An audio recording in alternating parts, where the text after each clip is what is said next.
എത്തിയപ്പോൾ തന്നെ നേരെ ചെക്കന്മാർ ഫുഡ് കഴിക്കാൻ പോയി. ഞങ്ങൾ ആദ്യം ഫോട്ടോ എടുക്കാമെന്നൊക്കെ വിചാരിച്ചിരുന്നു. അപ്പോൾ ഞങ്ങൾ ആദ്യം ഗേൾസ് മാത്രം ഫോട്ടോ എടുത്തേ. അപ്പോഴേക്കും അവിടുന്ന് സ്റ്റുഡൻസൊക്കെ വന്നിട്ടുണ്ടായിരുന്നു. പിന്നെ ഞങ്ങൾ ഫുഡ് കഴിക്കാൻ പോയി. അപ്പോഴേക്കും ഇവരൊക്കെ ഫുഡ് കഴിച്ച് കഴിഞ്ഞു.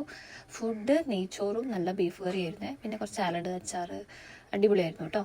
പിന്നെ ചെക്കന്മാർ ഫോട്ടോ എടുക്കാൻ കയറി. അത് കഴിഞ്ഞിട്ട് ഞങ്ങളെല്ലാവരും കൂടി ഒരുമിച്ച് ഫോട്ടോ എടുത്തേ. ഗിഫ്റ്റും കൂടി കൊടുക്കാറുണ്ടല്ലോ.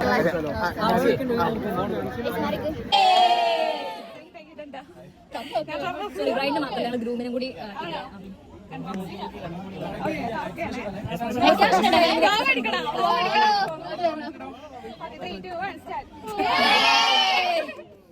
ഞങ്ങൾ ബ്രൈഡിനും ഗ്രൂമിനും കൂടി വാച്ചാണ് ഗിഫ്റ്റ്. പിന്നെ അത് കഴിഞ്ഞ പടക്കം പൊട്ടിക്കലും മുട്ടിപ്പാട്ട്, ഡാൻസ്, അങ്ങനത്തെ കുറേ പ്രോഗ്രാംസ് നടന്നിട്ടുണ്ടേ.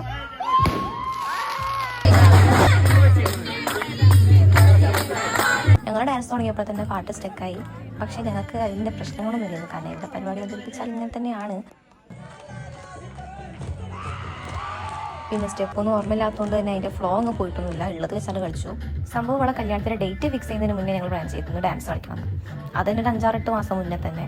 പക്ഷേ ഇതൊക്കെ പ്ലാൻ ആവുന്നത് വിത്തിൻ 1 വീക്ക് എന്നൊക്കെ വേണമെങ്കിൽ പറയാം. ഞങ്ങൾ കുറച്ച് പേര് അവിടെ സ്റ്റേ ആയിരുന്നു. ബാക്കി എല്ലാവരും വന്ന് ഒരു 10:30 ഒക്കെ ആവുന്നതിന് മുന്നേ തന്നെ തിരിച്ചുപോയി.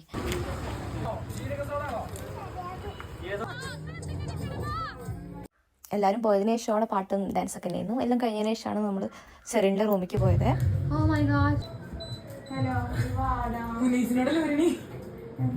ഇതിൽ ഞാനും ഉണ്ട്, വിഷമിക്കണ്ട. ഇതൊക്കെ കഴിഞ്ഞ് രാത്രി 12 മണിക്കാണ് കസിൻസൊക്കെ എല്ലാവരും ചേർന്നിട്ട് കർമ്മ റോഡിലേക്ക് പോകുന്നത്. പൊന്നാനിയിലെ ഫേമസ് സ്ഥലമാണെന്ന് തോന്നുന്നു. എനിക്ക് ഈ ഇൻസ്റ്റയിലൊക്കെ കണ്ട് അവിടുത്തെ ഫുഡ് മാത്രം അറിയാം, വേറെ ഒന്നും എനിക്ക് നൈറ്റൊക്കെ സ്പെൻഡ് ചെയ്യാൻ പറ്റിയ നല്ല ഫുഡ് സ്പോട്ടൊക്കെ ഉള്ള സ്ഥലമാണ് കർമ്മ റോഡ്. നല്ല ആംബിയൻസ് ഒക്കെ ഉള്ള സെറ്റ് സ്ഥലം. പൊതുവേ ആൾ എനർജറ്റിക് ആണ്, പക്ഷേ കല്യാണം പ്രമാണിച്ച് കുറച്ച് അധികം എനർജറ്റിക് ആണെന്നൊരു സംശയമുണ്ട്. കാരണം ഫുൾ ആക്റ്റീവ് ആയിരുന്നു. മൂർധനാവസ്ഥയിൽ ഞങ്ങൾ കുറച്ച് പേര് ആദ്യമേ പോകും. അപ്പോൾ അത്രേ ഉള്ളൂ. അപ്പോൾ ഇനി നെക്സ്റ്റ് വീഡിയോയിൽ കാണാം. Okay, by.